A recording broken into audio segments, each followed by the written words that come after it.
Bapak. Selamat malam, Mbak. Apa kabar? Baik. Malam. Apa kabar Bapak? Baik, Sehat lah ya. Alhamdulillah, sehat. Segar sekali Pak malam ini, Pak. Terima kasih. Ya. Silakan, Mbak. Silakan Pak, silakan duduk.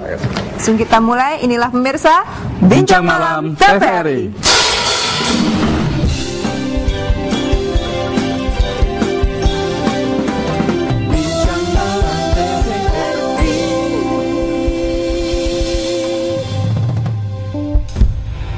Nah, pemirsa, seperti tadi kita sampaikan, kita ingin membincangkan mengenai mempertegas sistem presidensial. Iya. Nah, tampaknya akhir-akhir ini ada beberapa komentar gitu ya soal koalisi oposisi gitu ya. Tapi sebelum kita mengarah ke arah sana, mungkin saya ingin bertanya pada Pak Lukman. Menurut Pak Lukman sendiri, bagaimana Pak? Apakah sudah ideal saat ini yang kita miliki atau ada sedikit koreksi yang menurut Bapak perlu dilakukan? Ya, bagaimanapun juga masyarakat kita itu dinamis, ya, perubahan selalu terjadi dan sistem ketatanegaraan kita pun juga selalu menyesuaikan dengan perkembangan perubahan yang terjadi di tengah-tengah masyarakat. Namun demikian, ketika kita melakukan perubahan terhadap konstitusi Undang-Undang Dasar Negara Republik Indonesia tahun 1945, salah satu yang menjadi kesepakatan dasar di MPR ketika melakukan perubahan itu adalah kita ingin mempertegas sistem pemerintahan presidensial. Jadi dengan pengalaman kita selama ini sejak kita merdeka, lalu kemudian menapaki sejarah perjalanan lebih dari 50 tahun, lalu kemudian kita sampai kepada kesepakatan bahwa sebaiknya sistem pemerintahan kita ini adalah presidensial. Tentunya dengan modifikasi di sana sini, tapi prinsip-prinsip dasar dari ciri-ciri presidensial itu yang ingin kita pertegas begitu. Nah, kalau kita bicara prinsip, apa saja Pak biar masyarakat tahu ciri-ciri yang harus melekat pada sistem presidensial itu? Ya, memang ada dua sistem pemerintahan yang terkenal, yaitu presidensial dan parlementer. Jadi kalau dibandingkan di antara keduanya ini, ciri yang menonjol pada presidensial dibanding parlementer adalah misalnya terkait dengan masa jabatan presiden atau pucuk pimpinan di eksekutif itu. Jadi kalau presidensial itu masa jabatannya fixed term, berjangka waktu tetap. Jadi kalau 5 tahun ya 5 tahun, kalau 4 tahun seperti di Amerika ya 4 tahun gitu. Sementara parlementer itu tidak terlalu fix karena sangat tergantung dari kehendak parlemen. Kalau mayoritas parlemen itu tidak menghendaki lagi presiden atau perdana menterinya atau siapapun sebutan yang ada di pucuk pimpinan eksekutif, maka parlemen dengan segera mengeluarkan mosi tidak percaya dan pada saat itulah pemerintah itu tumbang gitu. Nah, ciri yang lain adalah menyangkut pertanggungjawaban. Jadi kalau parlementer itu presiden atau perdana menteri bertanggung jawab kepada parlemen karena dia dipilih dan diberhentikan oleh parlemen, sementara presidensial itu tidak bertanggung jawab kepada parlemen gitu. Kemudian ciri yang lain Pak? Ya, itu beberapa ciri-ciri yang lain. Lalu presidensial itu sebenarnya tidak mengenal istilah koalisi begitu ya, karena koalisi itu adalah term atau istilah yang muncul pada sistem pemerintahan parlementer. Karena presiden itu bertanggung jawab kepada rakyat, tidak lagi bertanggung jawab kepada parlemen, maka sebenarnya presiden tidak harus menggalang dukungan di parlemen sedemikian rupa secara rigid seperti pola parlementer gitu. Membutuhkan koalisi dan akhirnya ada oposisi yang tidak mau ikut koalisi. Karena itu adalah gaya parlementer sebenarnya. Dan ini yang menarik Olga, karena ada juga para pakar yang menilai bahwa parlemen kita terlalu kuat. Jadi hampir semua kebijakan pemerintah memerlukan persetujuan DPR atau memerlukan pertimbangan dari DPR. Nah, Pak Agun, pendapat pemikiran sementara pengamat atau pakar atau siapapun lah yang mengatakan bahwa sekarang itu legislatif heavy, tidak lagi eksekutif heavy. Menurut saya pendapat itu 100% salah. 100% salah. 100% salah. Karena sesungguhnya dalam prinsip demokrasi itu tidak ada kekuasaan yang mutlak. Semuanya terbagi ke 3 cabang kekuasaan. Pada masa lalu eksekutif happy karena presiden jelas-jelas memegang pasal 4 kekuasaan pemerintahan negara, memegang pasal 5 presiden membentuk undang-undang dengan persetujuan DPR, DPR cuma datang duduk diam duit. Yang ketiga, presiden tanpa sadar memegang kekuasaan yudikatif di pasal 24. Kekuasaan kehakiman dilakukan oleh Mahkamah Agung dan lain-lain badan kehakiman yang selanjutnya diatur dengan undang-undang. Lahir undang-undang kekuasaan kehakiman, yang undang-undang itu dibentuk oleh presiden berdasarkan pasal 5. Tiga-tiga dia pegang. Nah, apakah itu sistem presidensial? Menurut saya tidak. Ciri presidensial tadi Pak Lukman sudah mengatakan, dia memiliki waktu yang pasti. Dia tidak bisa dijatuhkan. Dia full power. Nah, tapi faktanya Gus Dur dijatuhkan, Pak Harto dijatuhkan, Habibie dijatuhkan, bahkan Bung Karno pun dianiaya oleh MPR. Jadi suka-suka MPR. Nah, sementara presidensial itu dia kuat, dia bertanggung jawab pada rakyat. Nah, oleh karena itu kalau dikatakan hari ini DPR itu legislatif heavy, tidak. DPR itu hanya memiliki fungsi legislasi, fungsi budget, dan fungsi pengawasan. Yang kesemuanya itu memang tidak mungkin presiden menjalankan undang-undang APBN tanpa dewan. Presiden tidak mungkin menjalankan kekuasaan tanpa kontrol dewan. Presiden menjalankan kebijakan tanpa undang-undang yang dibuat oleh dewan. Nah, jadi kalau dikatakan hari ini, contoh Pansus Senturi, DPR itu sudah maksimal melakukan tugasnya menggunakan hak angket. Nah, ranah selanjutnya itu di eksekutif, karena sudah ranah di kepolisian, ranah di kejaksaan. Lalu kalau orang bertanya hari ini, DPR cuman bikin panitia doang, nggak ada kelanjutannya, tanya sama presiden, Pak. Artinya saya kembali kepada koalisi. Kita tidak mungkin membangun sistem pemerintahan presidensial. Yang namanya membangun, seperti membangun rumah itu kan tidak mungkin sekali jadi. Ada pondasi, nunggu kering, bikin tiang, nunggu kering, baru dipasang atap. Nah, nunggu kering itu periodik kita 5 tahunan. Jadi konsekuensinya ketika 5 tahun bangun, baru mau menjadi rumah. Nah, artinya bahwa sistem pemerintahan presidensial itu hanya mengenal ada 2 kelompok partai. Partai yang menjalankan kekuasaan dan partai yang mengimbangi jalannya kekuasaan. Nah, faktanya hari ini partai politik masih banyak, di parlemen jumlah fraksi masih 9. Nah, akibat untuk menjalankan adanya stabilitas pemerintahan, maka terjadilah yang anomali itu, sesgap, koalisi. Itu sesuatu keniscayaan yang harus kita terimakan, tidak bisa terhindarkan. Oleh karena itu menurut hemat saya membangun sistem pemerintahan presidensial yang kuat ke depan, insya Allah tahun 2014 ini ini akan terbangun sebuah sistem presidensial yang kuat, karena partai sebelum ikut pemilu dia wajib melakukan kaderisasi. Partai yang sudah melakukan itu baru bisa ikut pemilu. Ketika dia mau masuk parlemen ada angka parliamentary threshold. Bahkan di undang-undang Pilpres yang akan datang, saya berpikir pasangan calon presiden itu cukup 2. Syaratnya tidak usah terlalu sulit, dengan kurun waktu yang cukup, sehingga partai-partai sejak dari awal sudah akan bersama-sama dengan siapa. Sehingga nanti akan terjadi partai mana yang menang, pasangan partai mana yang kalah. Sehingga fraksi itu akan berkurang dengan sendirinya, sehingga akan berkurang pencitraan tentang dewan yang suka banyak tidur itu. Karena kalau 9 fraksi mau dengerin pidato, itu hanya orang yang tidak normal yang tidak tidur. Betul. Yang tidak normal yang tidak tidur. Yang tidak normal itu. Jadi yang normal tidur semua, Pak. Artinya tidak mungkin dalam skala tertentu tidak terkantuk-kantuk. Saya sudah bicara lantang kayak apa kalau ngajar itu ya. Ada juga yang ngantuk di bawah tuh.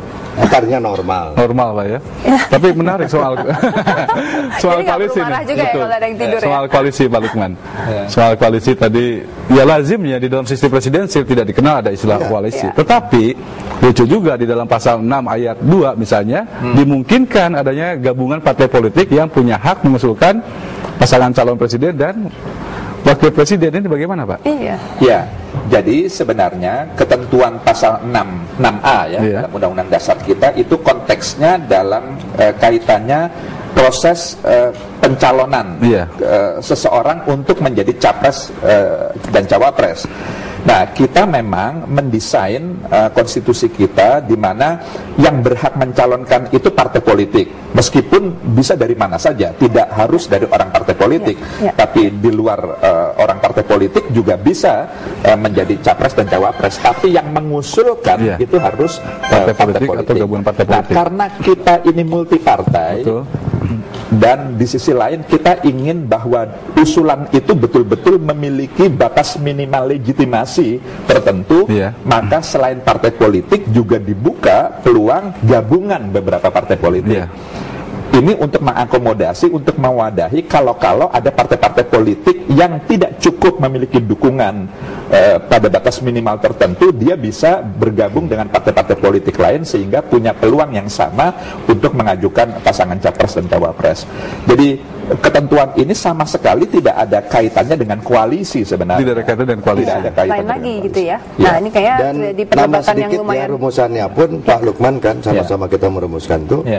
Tidak harus selalu yang mengusulkan partai mengusung itu harus selalu gabungan. Betul. Jadi partai politik atau gabungan partai politik. Jadi artinya memberi ruang kepada siapapun. Karena secara faktual dari sisi ideologi saja kehidupan partai-partai kita tuh sulit untuk menjadi sebuah dua partai di Indonesia tuh susah gitu ya. Jadi yang nasionalis juga ada yang ke kiri-kirian, ada yang ke kanan-kananan, ada yang berdasarkan ada yang kiri kanan Islam aja, ada yang begini. Itu kemajemukan, kebinekaan itu sebuah keniscayaan di kita. Itu faktual yang mungkin juga kita pengertian gabungan partai politik itu melihat kondisi objektif kebinekaan kita. Oke, baik. Tampaknya sebelum dilanjutkan Bapak sekalian nih semakin semangat kita perbincangannya dan akan bertambah semangat dengan kehadiran Riri dengan buka semangat baru.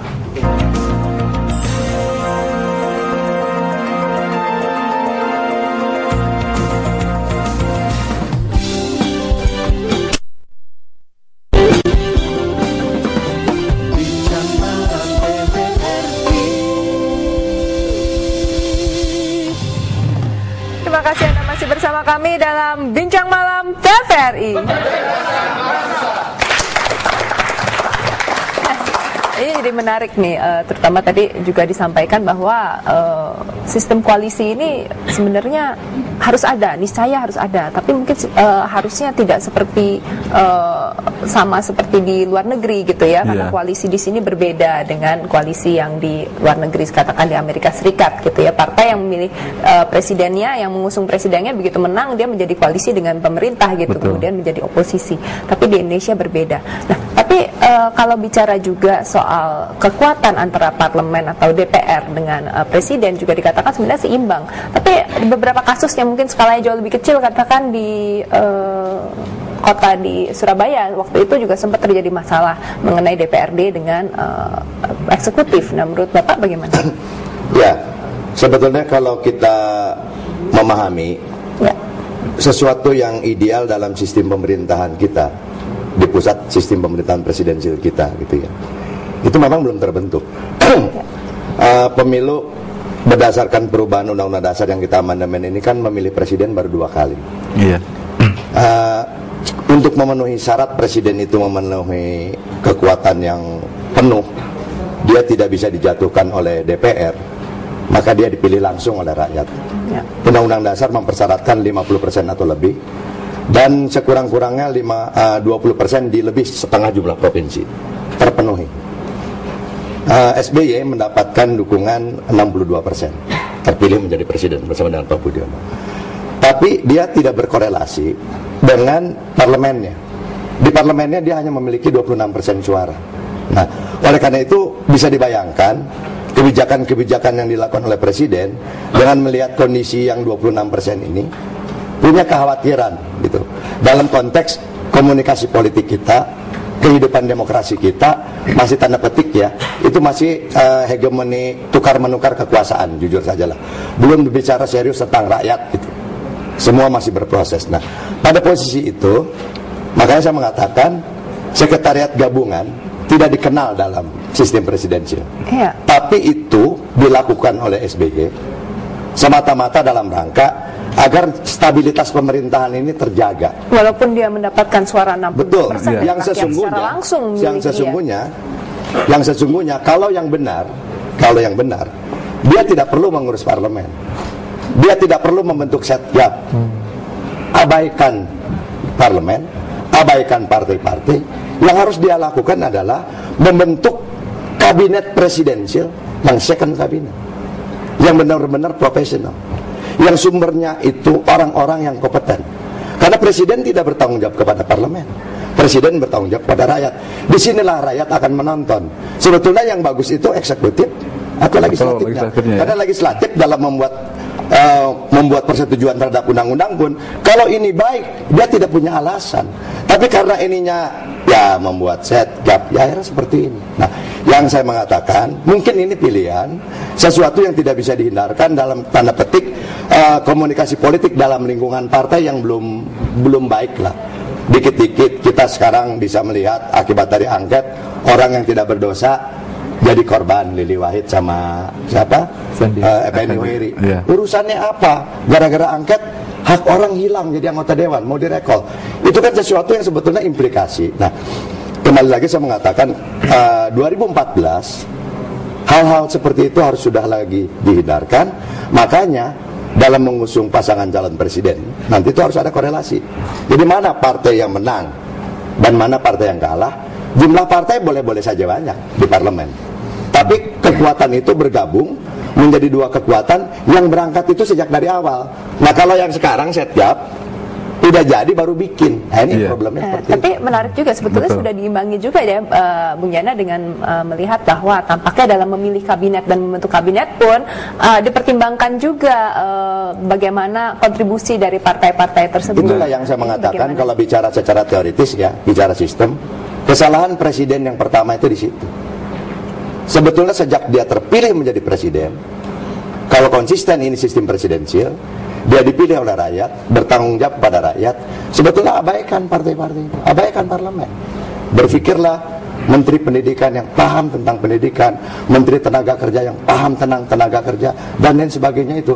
Dan rakyat akan memberikan dukungan, parlemen akan kehilangan keberaniannya kalau memang rakyat memberikan dukungan penuh kepada presiden. Iya, tapi mungkin nggak itu dilakukan gitu Pak Lukman, karena dari awal kan pencalonnya sudah melibatkan beberapa partai politik. Jadi kesan di masyarakat pun juga ini bagi-bagi kekuasaan. Ya, dan ini sudah turun-temurun, maksudnya bukan 5 tahun ini aja gitu.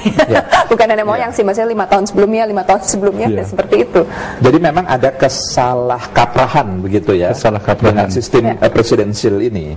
Jadi kita sebenarnya presidensil tapi bercita rasa dan beraroma parlementer gitu. Bumbunya. Jadi betul yang disampaikan oleh Pak Agun tadi itu, bahwa presiden dalam sistem presidensil itu tidak lagi bertanggung jawab kepada parlemen sebagaimana parlementer. Karenanya tidak harus terlalu risau dengan konstelasi kekuatan di parlemen, di DPR. Karena dalam presidensil, tugas presiden itu hanya menjalankan undang-undang. Gitu. Dia hanya menjalankan undang-undang. Memang di sini pertanyaannya bagaimana kalau kemudian karena setiap proses legislasi atau dalam melahirkan kebijakan-kebijakan itu juga harus mendapatkan dukungan dari parlemen. Bagaimana kalau tidak mendapatkan dukungan mayoritas? Kan itu selalu pertanyaannya. Konstitusi kita sebenarnya sudah memberikan jawaban ini, karena desain konstitusi kita sudah menyatakan bahwa sekeras apapun resistensi atau penolakan DPR terhadap presiden itu tidak akan mungkin sampai melumpuhkan pemerintah, eksekutif gitu. Kekuatan atas yang terbesar di parlemen, di DPR misalnya budgeting, itu hak yang paling besar APBN begitu ya, karena itu kewenangan DPR. Katakanlah RAPBN yang diusulkan oleh presiden itu ditolak oleh DPR, itu lalu kemudian tidak menjadikan pemerintah itu lumpuh atau berhenti, karena Undang-Undang Dasar mengatakan pemerintah bisa menggunakan APBN tahun yang lalu, jadi tetap bisa berjalan. Begitu pula hal-hal yang lain, kebijakan-kebijakan yang lain gitu. Tidak semua kebijakan eksekutif itu harus mendapatkan persetujuan dari DPR, tidak, hanya hal-hal yang tertentu saja. Itu pun persetujuan yang kalau tidak diberikan oleh DPR, ada mekanisme lain, ada kanalisasi bagaimana kemudian agar pemerintahan ini tidak berhenti. Oleh karenanya menurut saya memang sebaiknya dalam presidensil itu presiden fokus saja melaksanakan apa perintah undang-undang tanpa terlalu hirau dengan parlemen begitu. Tapi ada hak yang juga cenderung ditakuti oleh, tanda kutip ditakuti oleh pemerintah. Betul. Sebut saja hak angket, kemudian bisa berujung ke hak menyatakan pendapat dan muaranya kepada proses pemakzulan. Iya, jadi penggunaan hak-hak itu, apakah itu hak penyelidikan, hak angket, atau hak interpelasi, bertanya terhadap sebuah kebijakan tertentu, atau sampai hak menyatakan pendapat, semua hak-hak itu adalah dalam rangka fungsi pengawasan DPR. Betul. Begitu. Itu pun kalau muaranya pada impeachment atau pemakzulan, pemberhentian presiden di tengah masa jabatannya, itu pun harus dibuktikan terlebih dahulu oleh Mahkamah Konstitusi kalau pintu masuknya adalah pelanggaran hukum yang 5 itu. Nah, 5 itu artinya apa saja Pak 5 itu? Ya, 5 itu adalah pertama melakukan pengkhianatan terhadap negara, makar istilah populernya. Lalu korupsi, lalu yang ketiga adalah suap, yang keempat melakukan tindak pidana berat lainnya, dan yang kelima adalah melakukan perbuatan tercela. Jadi hanya 5 pintu ini sajalah yang bisa menjadi pintu masuk bagi seorang presiden untuk di-impeach, begitu. Itu pun harus dibuktikan terlebih dahulu oleh Mahkamah Konstitusi. Jadi dengan lain perkataan, se-ekstrim apapun kebijakan seorang presiden, kalau itu tidak terkait dengan yang 5 tadi itu tidak bisa dia di-impeach, begitu. Artinya presiden itu kuat sekali gitu sebenarnya. Itu. Tapi ada anggapan ada anggapan Olga menghambat kinerja pemerintah gitu Pak Agun. Sebetulnya kalau dikatakan menghambat kinerja pemerintah dalam sistem presidensial itu jelas kok, dia full power ya. Satu, undang-undang APBN apabila tidak disahkan oleh DPR, padahal undang-undang APBN yang dirancang oleh pemerintah itu suatu undang-undang yang pro rakyat misalkan, yang mensejahterakan rakyat, yang lebih memberdayakan bidan-bidan masuk desa, sekolah gratis, RAPBN. Tiba-tiba DPR menolak. Oke, presiden ngalah. Dia jalankan undang-undang yang berikutnya. Apa berikutnya dia tidak bisa lakukan itu? Bisa, Pak. Pasal 22 memberi ruang dalam hal ihwal kegentingan yang memaksa. Presiden keluarkan Perpu tentang APBN. Keluarkan Perpu. Nanti tidak dipermasalahkan. Kembali ke DPR. Oke. DPR nolak lagi. Keluarkan lagi. Bola balik. Biasa dalam negara itu konstitusional. Disitulah rakyat menonton. Siapa yang sakit jiwa nih DPR ini gitu. Udah tahu sekolah gratis ditolak-tolak. Artinya disitulah moral, etika akan jalan dengan sendirinya. Tapi yang dibutuhkan adalah ketegasan dan kepastian itu, konsistensi dalam mengambil tindakan. Jadi dikatakan kalau presiden tua hari ini abaikan itu semua. Dia bertanggung jawab pada rakyat. DPR boleh nggak setuju, gua keluarin Perpu. Ditolak lagi, keluarkan lagi, biar rakyat yang menonton. Gitu. Dilihat, dibedah. Bahkan juga presiden bisa mengajukan sampai ke Mahkamah Konstitusi atas perilaku dewan yang konflik kelembagaan negara. Bisa MK. Jadi undang-undang dasar kita tuh sangat komprehensif, sangat lengkap.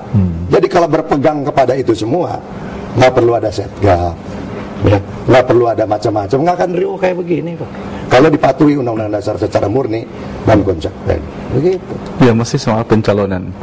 Mungkin nggak, misalnya ke depan itu karena syaratnya terlalu berat. Misalnya untuk partai politik yang bisa mencalonkan pasangan calon presiden atau calon wakil presiden adalah yang mendapatkan kursi minimal 20%. Rasanya kan sulit gitu Pak untuk mencapai angka itu. Bisa tidak bisa diubah ya, asal partai politik yang bisa menempatkan wakilnya di DPR, dia boleh mencalonkan.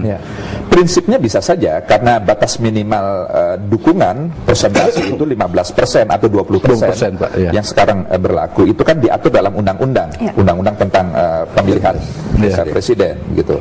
Jadi kalau misalnya DPR bersama presiden, bersama pemerintah merasa perlu merevisi itu, mengubah itu mungkin saja. Tapi yang perlu difahami oleh masyarakat bahwa memang bagaimanapun juga diperlukan syarat dukungan minimal supaya yang berhak mengusulkan ini adalah partai politik atau gabungan partai politik yang relatif memiliki cukup dukungan di masyarakat. Karena kalau tidak ada batas minimal, pokoknya setiap partai politik boleh mengajukan, itu ya akan banyak sekali. Dan kita tahu kan sekarang kan banyak sekali partai politik. Khawatir bupati aja bisa belasan ya Pak ya, apalagi khawatir presiden. ini lalu kemudian main-main tidak serius, sehingga perlu ada batas minimal. Hanya masalahnya berapa angka yang akan dipatok sebagai batas minimal, ini yang mungkin perlu didiskusikan. Apakah begitu? Karena dengan begitu betul-betul tertutup di masa depan untuk calon independen? Undang-undang dasar memang tidak membuka pintu sedikit pun bagi calon independen. Kenapa? Karena filosofi dasarnya adalah bagaimanapun juga sistem perpolitikan kita ini berbasis pada partai politik. Jadi bagaimana aspirasi masyarakat yang sangat beragam itu disalurkan melalui saluran resmi, yaitu partai politik. Jadi partai politik sebagai kanalisasi berbagai macam aspirasi yang berkembang di masyarakat yang terkait dengan politik.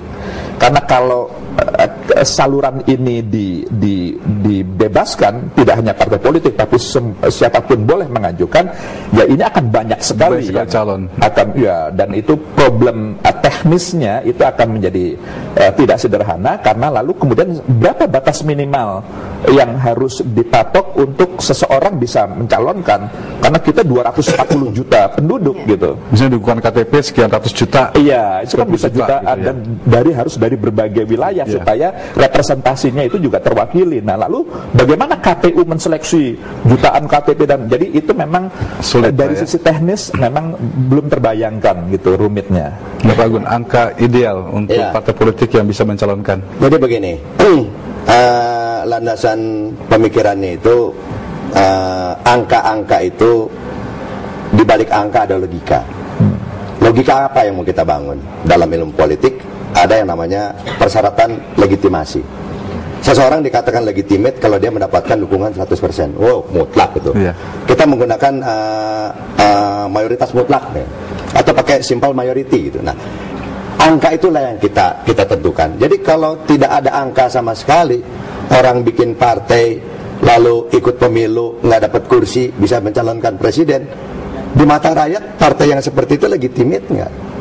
Dia menjadi sebuah partai yang legitimate kalau punya wakil dari Sabang sampai Merauke. Artinya dia punya kekuatan. Nah, jadi angka 20% itu dianggap mewakili kepentingan itu, tidak mencapai angka 30 apalagi 50%. Kemudian yang kedua, persoalan pencalonan presiden ini kita harus membedakan persoalan definisi calon independen. Nah, calon independen itu jangan lalu diartikan pengusungnya atau orangnya. Kalau pengusungnya jelas, tidak mungkin yang mengusulkan partai politik secara formal, secara konstitusional, organisasi guru, nggak mungkin, organisasi keagamaan, nggak mungkin, pasti organisasi partai politik, nggak mungkin juga ormas.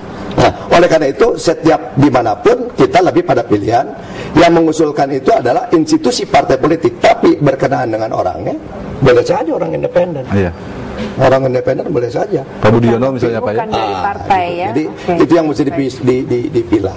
Oke, luar biasa. Nah, tampaknya sebelum kita lanjutkan lagi Bapak, kita kalau melihat ini tampaknya semakin mendalami bahwa sebetulnya presidensial itu kedudukan presiden juga sama kuat dengan DPR dan cukup kuat sebetulnya.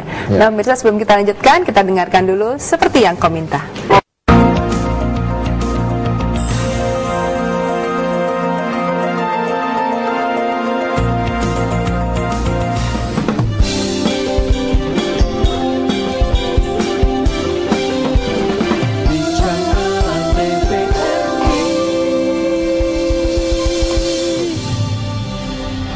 Terima kasih Anda masih bersama kami dalam Bincang Malam TVRI.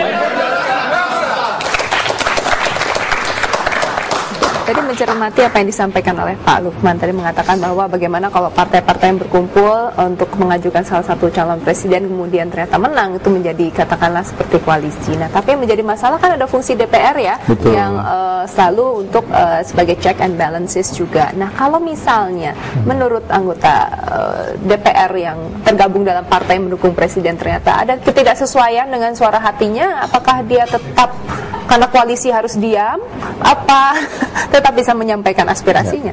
Ya, jadi itulah bedanya presidensil dengan parlementer. Ya. Kalau parlementer itu presiden harus menjalankan semua kehendak parlemen. Ya. Jadi semua kebijakan presiden itu adalah kehendak parlemen, karena presiden bertanggung jawab kepada parlemen. Presiden diangkat dan diberhentikan oleh parlemen.